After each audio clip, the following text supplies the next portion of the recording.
welcome to our new segment, which is actually called Wake Up People.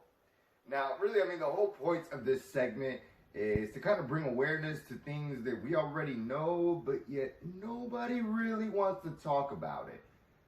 So the first episode, really, who else? We got to do it on Donald Trump and how he just sounds exactly like Nixon with his Russian collusion little issue. He sounds just like Nixon with the Watergate Scandal. And we all know the results from the Watergate Scandal. Watch this.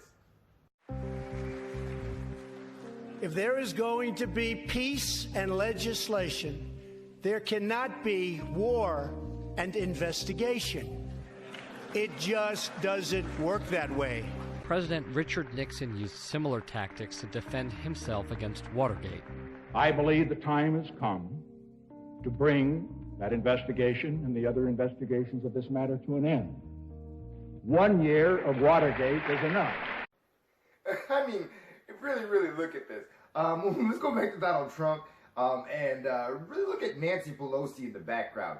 She's a lady that never blinks, but yet she couldn't help herself when he was talking. Look at this. Legislation. There cannot be war and investigation. Now, really, what I want you guys to do, really, seriously, is pay attention to how close. They may not say the exact same words, but the way they deliver the message and basically the content of the message is absolutely the same.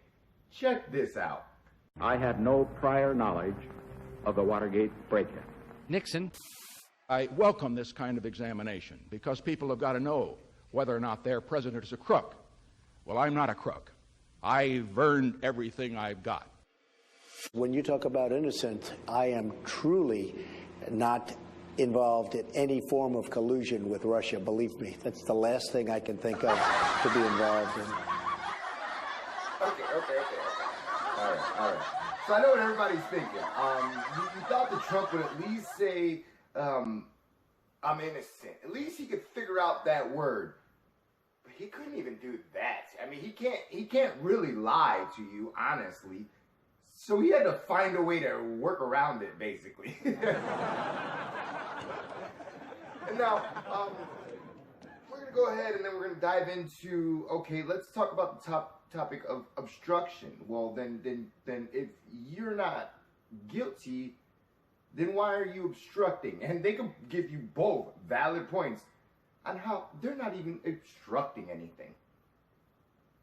As far as the investigation, nobody has ever been more transparent than I have instructed our lawyers. Be totally transparent. I believe we've given them 1.4 million pages of documents. I have provided to the special prosecutor voluntarily a great deal of material.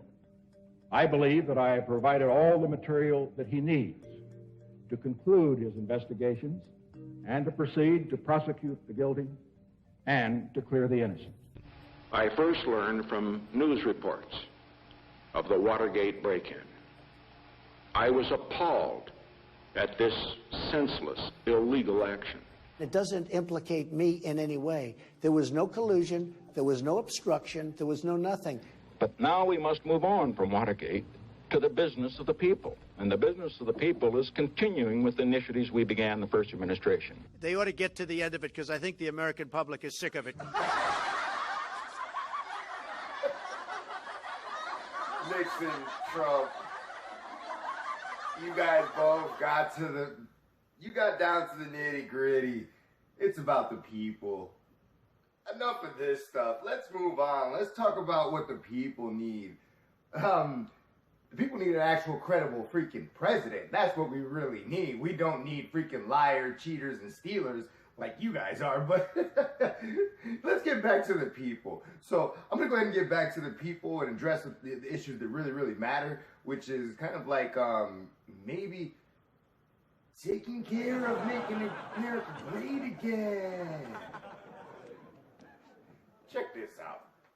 In all of my years of public life, I have never obstructed justice. There was no obstruction. I mean, unless you call obstruction the fact that I fight back, I do fight back. I really fight back. I mean, if you call that obstruction, That's fine. But there's no obstruction.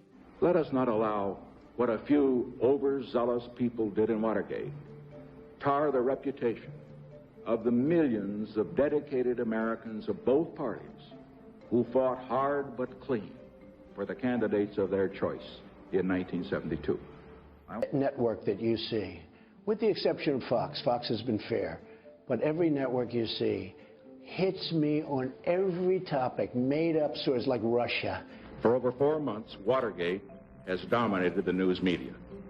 During the past 3 months, the three major networks have devoted an average of over 22 hours of television time each week to this subject. The fake news is, in fact, and I hate to say this, in fact, the enemy of the people. The press is the enemy. The press is the enemy. The press is the enemy. The establishment is the enemy. The professors are the enemy.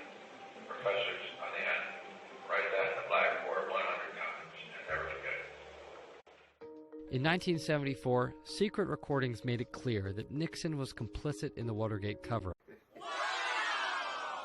Wait a minute, what? The press is the enemy? They're making stuff up? Like, I mean, nothing that I'm gathering is anything that I've made up. This is actually what's actually existing and happening. Like, I mean, I can't make you up and put you in the presidency and have a press conference and, you know, put you on live camera and make you say these things. I can't do it. Like, you're doing it to yourselves. But yet, we're the enemy because we're exposing you for the fraud that you really, really are. Yeah, I get it. Totally cool, man. Totally cool. I get it. I mean, the people, we really need to wake up. The people really need to wake up. We all need to really wake up and see what's really, really going on here. Obviously, it's a presidential thought process that the press is the enemy. Professors are the enemy. Yes, professors. College universities, look out because they're coming for your professors. They are the enemy. Oh, no.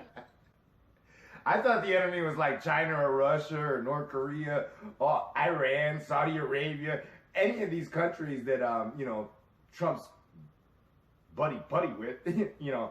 I thought maybe some of them might be the enemies. But no. I realized that here in America, the enemy is the press. Crazy concept. I have never been a quitter. To leave office before my term is completed is abhorrent to every instinct in my body. But as president, I must put the interests of America first. Once those tapes were released, Republicans in Congress withdrew their support, and Nixon was forced to resign.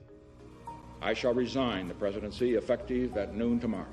Trump has maintained the backing of GOP lawmakers and Republican voters alike.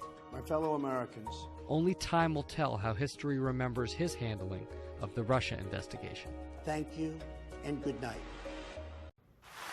All right. So all joking aside, let's really get down to it, okay?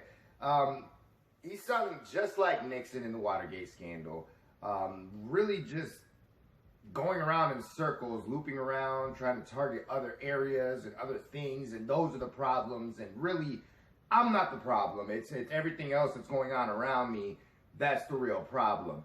So you're deflecting everything. You don't want to take responsibility for your actions. Sounds pretty much like a president to me. Definitely a corrupt one at that. I mean, you may hate on Barack Obama, but man, did he never get freaking called out like this. Like you could never get this kind of material on Obama. Probably because he was actually a good president. So, I mean, let's honestly be serious and think about this. This is the guy that we're actually going to re-elect here in 2020. There, obviously, on the Democratic side, there is nobody who can keep up with this. So, Democratic Party, why do you keep doing it in the first place? Why do you keep trying to battle Trump at Trump's game? Like, Have you thought about maybe backing somebody who actually does want to make the country great again and actually wants to help the country? Or just somebody who just wants to fight Trump? Because, I mean, Democrats, your whole 2020 campaign is let's beat Trump. No. Sorry, the American people, we're not fooled no more. We're educated now. We've had Trump in the office now for going on 4 years. And we're starting to really realize that we really need an actual true president who's really going to do things for the actual people and not just claims on the left and extreme right. Like, it's not about that. It's actually about the middle and finding a middle ground to help everybody who is in America. Not just the wealthiest of the wealthy and not helping the lowest of the lowest either. It's really about being in the middle and helping everybody out. So, Democrats, I really hope that maybe you guys can put an opponent up there who's going to beat him in the 2020 election, because if not, I'm just going to have a roasting session for the next 4 years, to be honest with you, because Trump is a lot of fun as a president. I'm not going to lie. He ain't doing nothing for me personally, but what he is doing is at least personally, what he is doing is he's giving me a great laugh and a great topic for Wake Up People. Till next time, we'll see you soon.